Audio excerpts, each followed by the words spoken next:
বাবা যেদিন মারা গেল আমরা হলাম একা। সেদিন থেকেই বাঁক নিয়েছে মায়ের কপাল রাখা।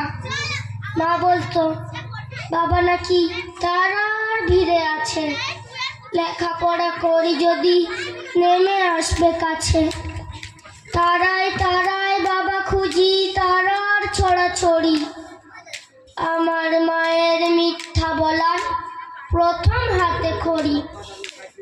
পাড়াপড়শি বলতো এসে, এই বয়সের নারী একা একা এতটা পথ কেমনে দিবে বাড়ি?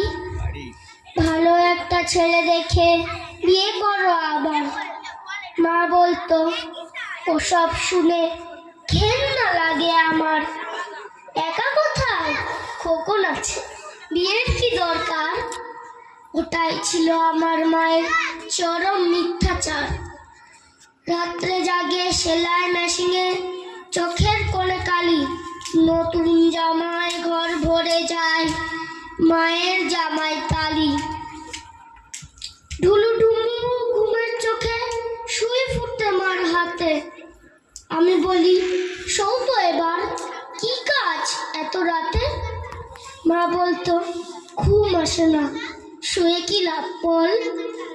ওটাই ছিল আমার মায়ের নিঠুর মিথ্যাপনা। স্কুল থেকে নিতে আসার গাড়ি ঘোড়ার চাপে আমার জন্য দাঁড়ান মা কড়া রোদের তাপে। ঘামে মায়ের দম ফেটে যায়, দু চোখ ভরা ছিম। ভ্যারাইটি ব্যাগ খুলে আমায় দিত আইসক্রিম। মায়ের দিকে বাড়িয়ে ধরে বলতাম একটু নাও। মলিন হেসে মা বলতো খাও তো বাবা খাও। আমার আবার গলা ব্যথা, ঠান্ডা খাওয়া মানা। ওটাই ছিল আমার মায়ের নিঠুর মিথ্যাপনা। বড় হয়ে চাকরি নিয়ে বড় শহর আসি, টুকটুকে বউ ঘরে আমার, বউকে ভালোবাসি। নিয়ন বাতির ঢাকা শহর আলোয় ঝলমলো। মাকে বলি গঞ্জ ছেড়ে এবার ঢাকা চলো। মা বলতো এই তো ভালো, খোলামেলা হাওয়া, কেন আবার তোদের ওই ভিড়ের মধ্যে যাওয়া? বন্ধ ঘরে থাকলে আমার হাঁপানি ভাব হয়। ওটাই ছিল আমার মায়ের মিথ্যা অভিনয়।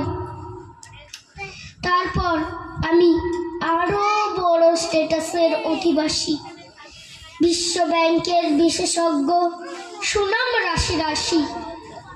দায়িত্বশীল পদে আমার কাজের অন্ত নাই। মায়ের খবর নেব এমন সময় কমই পাই। মা বিছানায় একলা পড়া, খবর এলো শেষে এমন অসুখ হয়েছে যার চিকিৎসা নেই দেশে। উড়ে গেলাম মায়ের কাছে, অনেক দূরের পথ। পায়ে পড়ে বলি মাকে এবার ফেরাও মত।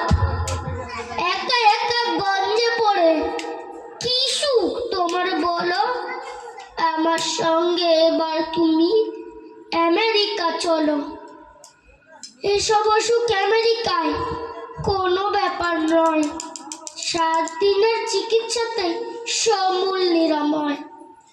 কষ্ট হাসি মুখে এনে বলল আমার মা, প্লেনে আমার চড়া বারণ, তুই কি জানিস না?